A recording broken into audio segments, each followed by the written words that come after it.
This video is about Australia's high-speed train, the XPT that runs between Melbourne and Sydney. Every morning, one train departs Melbourne for Sydney and another train departs Sydney for Melbourne, and the same happens every evening. So that's 2 services northbound each day, 2 services southbound. And what you're looking at now is the Sydney to Melbourne daytime service arriving in Melbourne in the early evening.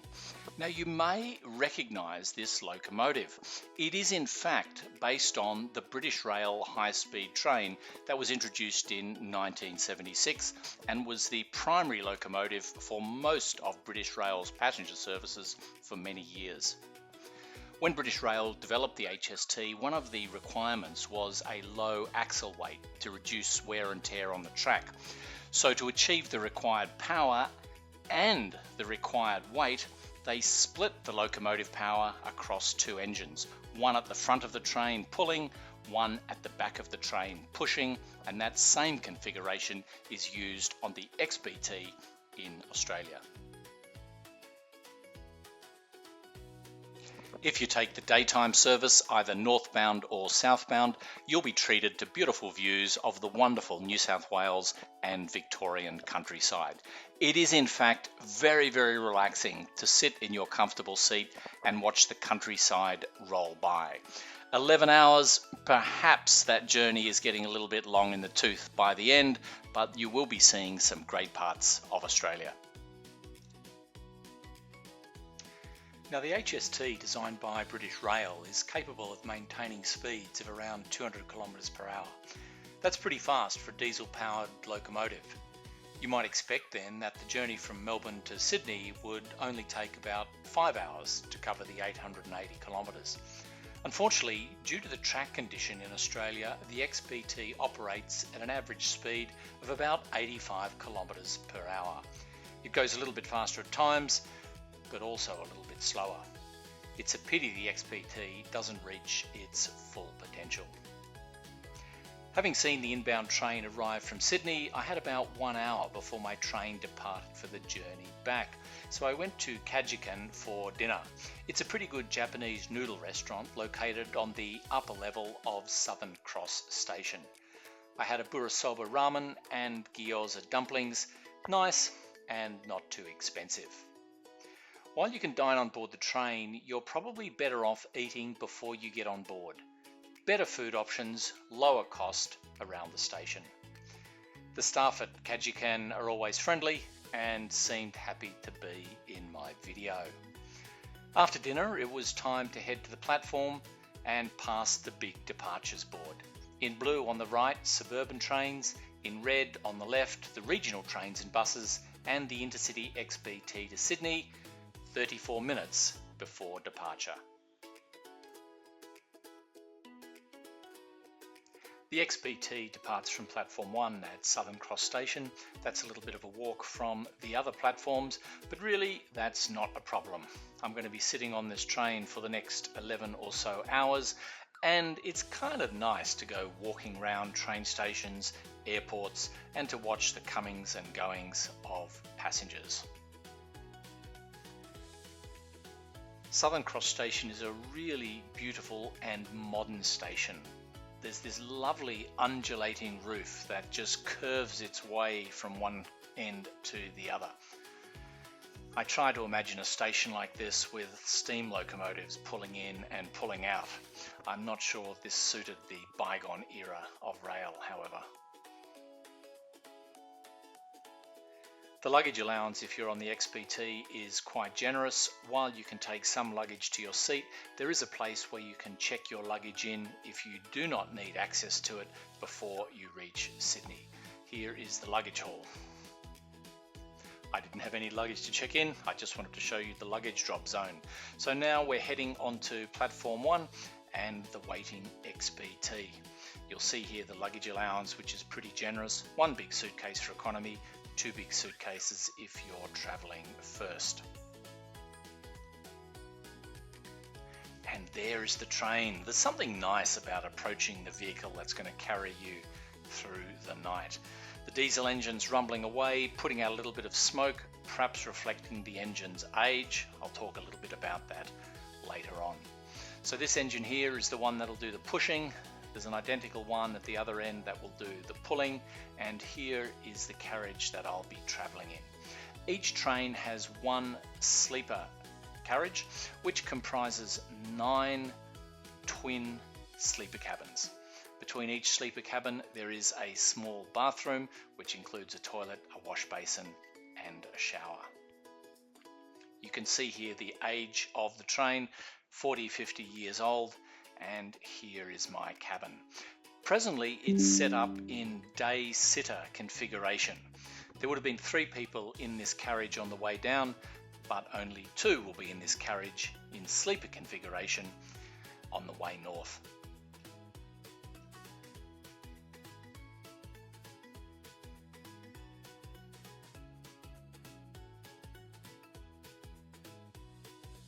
Each first class sleeper berth comes with an amenity kit.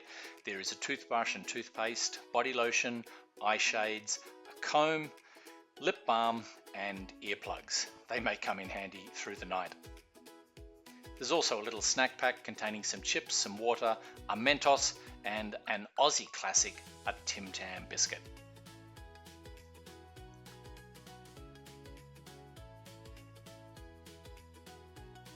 Right on time, 7:50 p.m, we pulled out of the station.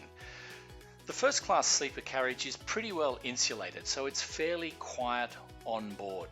For the first part of the journey, of course, we kept the seats in their day sitter configuration to make it easy to look out. We configured the sleeping arrangement later on, and of course I'm going to show you that. You're looking now at one of V-Line's Velocity regional trains. If you travel to somewhere in Victoria, either north, Swan Hill, up to Ballarat, Bendigo, or west to Sale, you may be on one of these trains.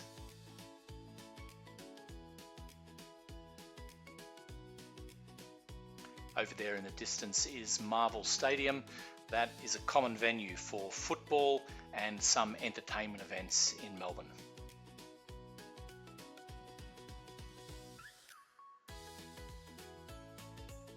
On leaving Southern Cross Station, you travel through quite a long section of rail yards. Initially configured for passengers, but later on the rail yards handle freight and are closely located next to Victoria's ports.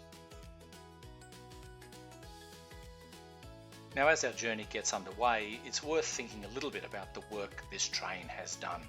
Down from Sydney, 878 kilometres. The return service back to Sydney makes 1,800 kilometres per day.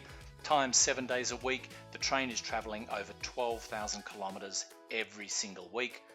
And over the course of a year, 50 weeks, allowing 2 weeks for maintenance, that means the train covering 600,000 kilometres.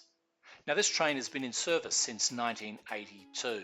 So over 44 years of service, the train has travelled around 27 million kilometres, or almost 17 million miles.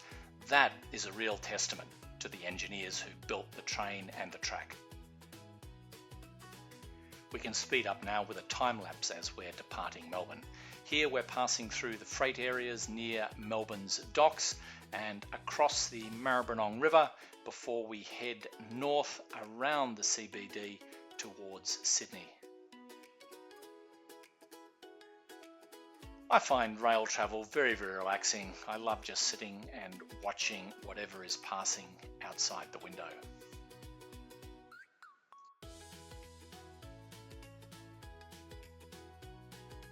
About 15 minutes out of Melbourne, there are some really nice views back towards the CBD.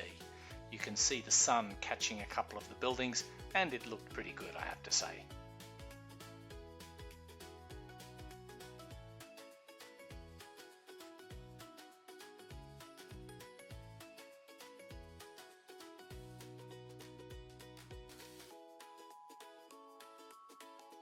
So let's now go for a walk from the front of the train to the back. The first carriage is economy seating, and you can see the train is pretty full. There are a few seats here and there that are empty. Those seats will be filled by passengers who get on later in the journey or who have gone to the bar or perhaps the bathroom. You can safely move between carriages on this train. Some of the doors are automatic, some of the doors require you to give them a bit of a push so they can open.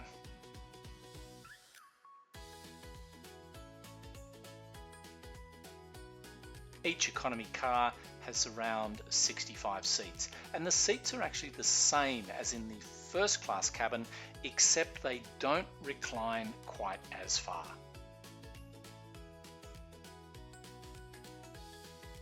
They are well padded and fairly comfortable. Plenty of storage space up top as well for your smaller bags. At the end of each cabin there is room to store larger bags.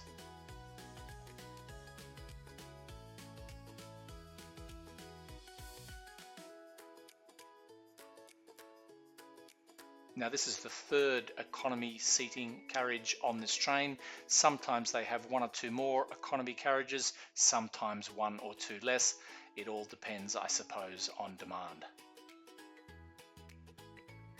A few people there sleeping. I think they've made their sleeping move too early. We've still got 10.5 hours to go. Beyond the economy section, there is a dining car, or really it's perhaps just a little onboard bar. There's a good selection of snacks. You can also get some hot meals if you like, and drinks. The food and drinks are not particularly expensive.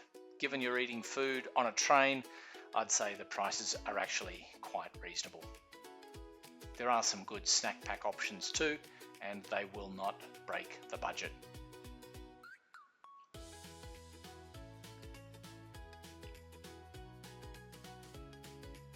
Beyond the onboard cafe, you're moving into the first class seating section. As I said, the seats are the same as the seats in economy, except the first class seats will recline a little bit further.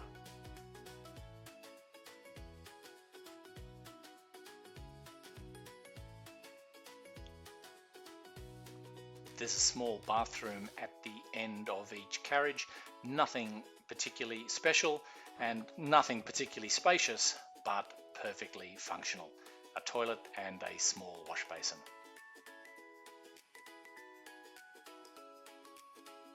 Now beyond the cafe car with half first class seating, there is another car entirely of first class seating. For the small extra cost to travel first class, I'd suggest you spring for one of these tickets if you don't have a sleeper seat. Just out of interest, an economy seat will set you back somewhere between $80 and $140, or about $65 and $90 for a child. If you want to get a sleeper seat, there's an extra $100 or thereabouts surcharge on top of the first class fare. So for my trip, the total cost was $234 for an adult sleeper, plus $180 for a child sleeper. You can see here the lights have already been turned down in the sleeper cabin. It is a more peaceful way to travel. You can control the lights in your cabin. You're not at the mercy of the centrally controlled lights in the seating cabins. Now the conductor here is setting up the bed. He folds down the backrest of the lower seats to reveal the lower bunk. Each bunk has a mattress, a little bit hard I have to say, but you'll get sleep. Sheets, 2 pillows and a doona cover.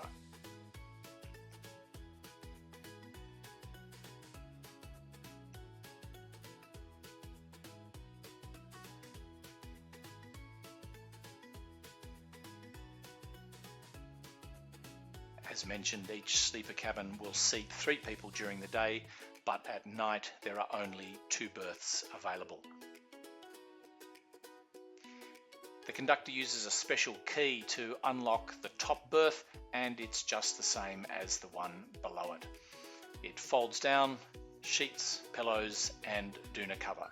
The one interesting thing about this top berth is that there's no safety rail.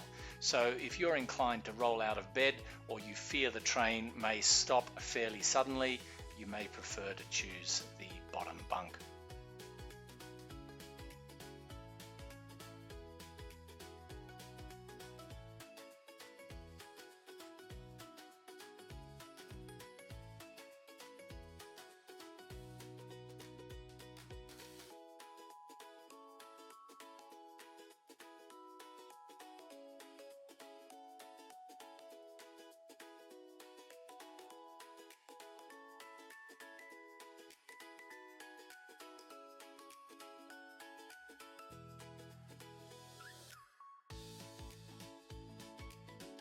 Here's the cabin converted into sleeper mode.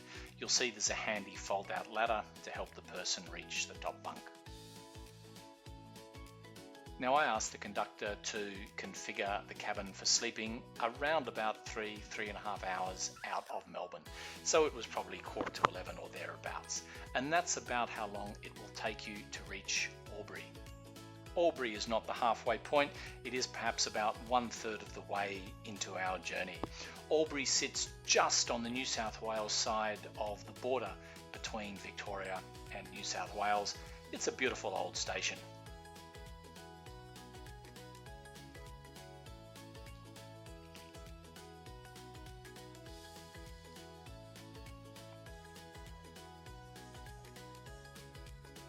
Heading into the night, it started to feel like it was time to get to sleep.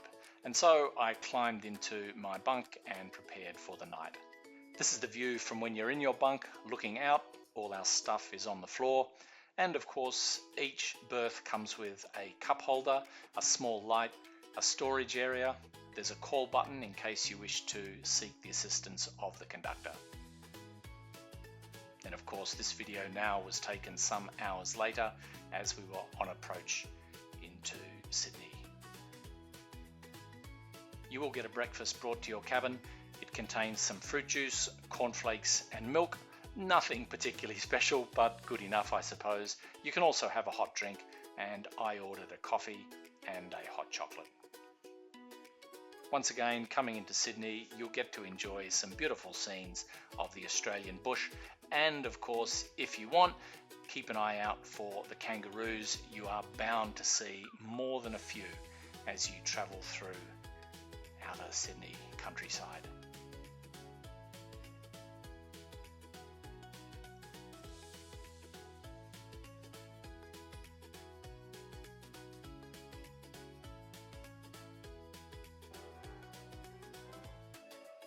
Now let's take a look at the small bathroom that's shared between two sleeper cabins. It's not particularly large, but it is perfectly functional. At the bottom there is a fold-out toilet pan, and just above it there is a sink of the same size. Don't get the two confused. There's also soap and paper towels for washing and drying your hands. There's a storage area where you can put your towel and other items to keep them dry during the shower. And of course there is a small hot water shower head, and the pressure is quite reasonable. It's more than sufficient for freshening up after the overnight journey. Your main challenge with using the bathroom will be rocking and rolling as the train goes round a curve. Anyway, after almost 11 hours on the rails, here we are pulling into Sydney Central Station. This is a big station. If you ever take the Indian Pacific, which crosses the continent to Perth, this is where you will leave from. We are arriving now on platform 1. So what do I think of the XPT? Look, it's not one of the world's great train journeys. You could even say it's not totally comfortable, but it's perfectly sufficient. And for a bit of fun, it's hard to beat. Just $240, you get to spend the night on a passenger train in a lie-flat bed. It's good fun, I have to say, and you arrive in the harbour city with the full day ahead of you.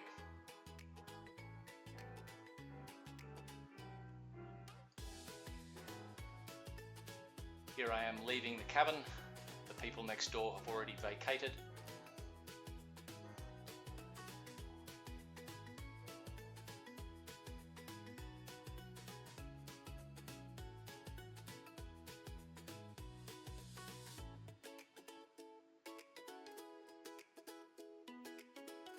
And it's now a short walk to the end of the platform.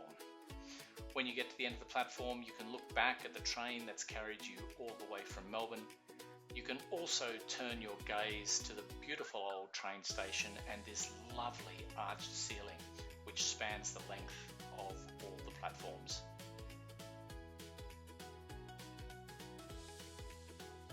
There's something beautiful about old train stations. They're just evocative of a wonderful era of travel.